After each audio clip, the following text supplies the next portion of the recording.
Bueno, el ser humano como tal ha sentido siempre la necesidad de comunicarse.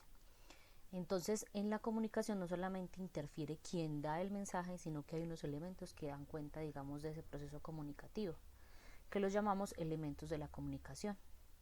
Entonces tenemos el emisor, el receptor, el mensaje, el canal, el código y el referente o contexto que denominamos como la situación comunicativa en la que se encuentran los personajes que intervienen en ella. Entonces, el emisor, como ya sabemos, es quien da a conocer el mensaje. Sin embargo, cuando hay una alternancia de información, tanto el emisor como el receptor pueden cambiar de roles en cualquier momento. El receptor es quien recibe el mensaje y quien acata esas órdenes o cambia de actitud o tiene una consecuencia o una reacción a raíz de lo que el emisor le dice o le propone. El mensaje, que es el producto como tal de la comunicación, lo que se dice. El canal, que es el medio, a veces podemos comunicarnos por medio escrito, por medio magnético o digital, a veces nos podemos comunicar por medio de una carta. Es como la forma en la que hacemos o llevamos a conocer el mensaje. El código, para que haya un éxito en la comunicación se necesita el código, es decir, la lengua o idioma que deben dominar las dos personas que están interactuando o más personas.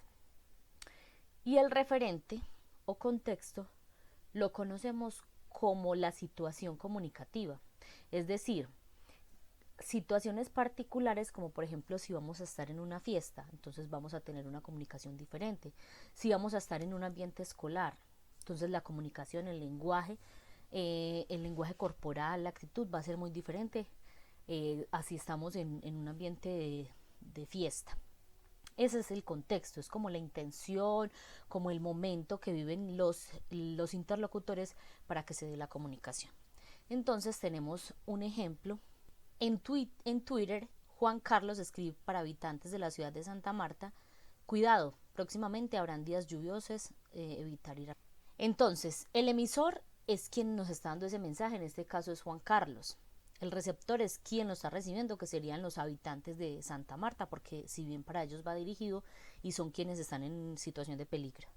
El mensaje es literal lo que dice en el mensaje: cuidado, próximamente habrán días lluviosos, evitar ir al mar. El código vemos que está escrito en la lengua española, en el español. El medio, de primerazo nos están diciendo que fue en una red social, que es Twitter, entonces sería un medio digital.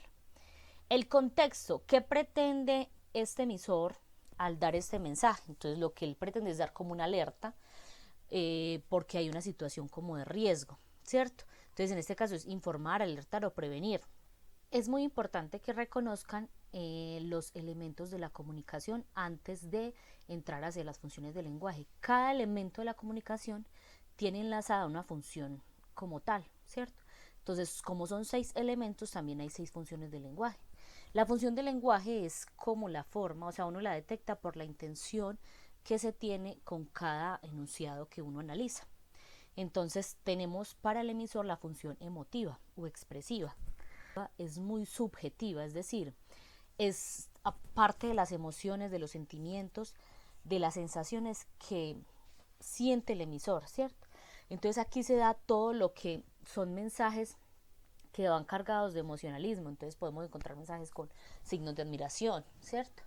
Por ejemplo, qué tristeza, he perdido el examen. Ya al decir yo qué tristeza, siento o estoy dando una percepción de alguna emoción, entonces hace parte de la función emotiva expresiva. Contrario a la función referencial, que sería como la hermana o lo contraria, entonces la función referencial o representativa lo que busca es dar una información que sea real y verídica, pero ya yo no pongo en juego mis sentimientos ni mis emociones.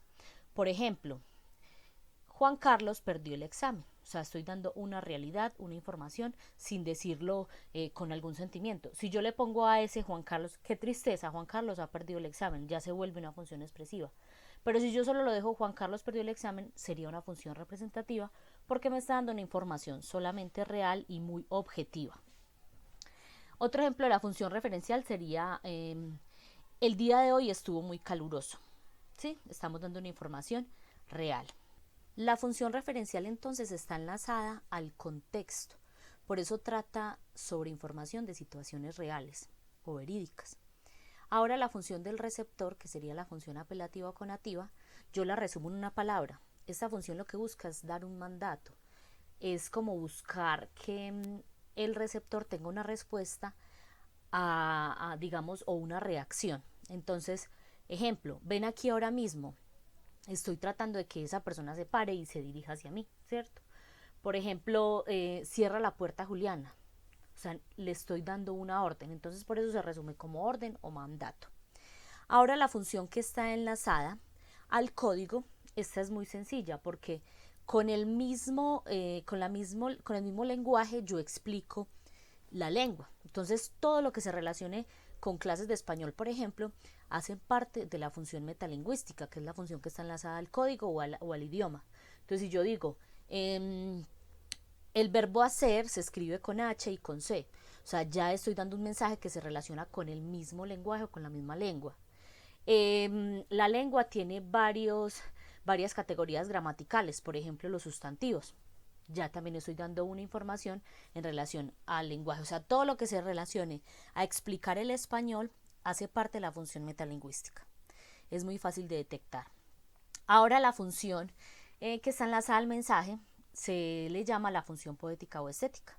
Entonces acá encontramos cómo embellecer la lengua a través de lo que decimos. Entonces se usan palabras metafóricas, lenguaje muy bonito. Todo lo que haga relación a la poesía, la música, digamos, a un lenguaje más elaborado, hace parte de la función poética o estética. Entonces acá dice Blanca Luna de Plata, que podría ser fácilmente una frase de una canción. Ahora la última función que tenemos es el canal, ¿cierto? El canal que se enlaza, digamos que tiene la función fática o de contacto. Entonces lo que busca esta función es mantener el canal abierto de la comunicación. Entonces uno a veces en la comunicación lo que hace es verificar que la otra persona sí lo está escuchando.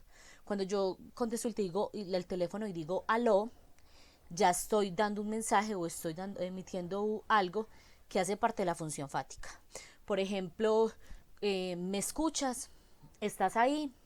Estoy tratando de verificar que el canal de la comunicación sí se mantenga abierto. Cuando, por ejemplo, en una conversación o en un chat, ustedes preguntan a una persona determinada, hola, ¿cómo estás? Y esa persona le responde solamente bien, lo que hizo fue cerrar el canal de comunicación, o sea, no lo mantuvo abierto, porque si hubiese sido más cortés diciendo bien, gracias a Dios, y tú cómo estás, ya se vuelve, o sea, deja el canal de comunicación abierto. Entonces ahí nos damos cuenta que en esa función fática detectamos si se abre o no el canal de la comunicación. Para terminar con este tema, entonces vamos a culminar dando unos ejemplos a cada función. Este cuadro es muy importante porque nos resume la función, el elemento principal de la comunicación a la que hace parte, nos define o nos la define brevemente y nos da un ejemplo. Entonces en la función emotiva, que fue la primera que trabajamos, encontramos aquí, vaya calor que hace hoy. Si bien están signos de admiración, entonces puede generar una emoción o un sentimiento. La segunda función es la apelativa o conativa, que es la del mandato. Entonces, ¿te vas a callar de una vez? La función representativa o referencial, que es la del contexto. Han anunciado mucho calor para el próximo fin de semana. Están dando una información de alguna situación en particular. La función estética o poética, que yo se las resumía como cuando uno embellece el lenguaje. Entonces dice, era un hombre a nariz pegado. Érase un hombre a nariz pegado. Esto lo podemos usar para hacer un cuento, para hacer un poema, ¿sí? Para una canción. La función fática de contacto dice buenas tardes, entonces está tratando de abrir el canal de la comunicación. Y la función metalingüística dice saltar, es un verbo infinitivo de la primera conjugación, es decir, me está dando una información propia de la lengua española.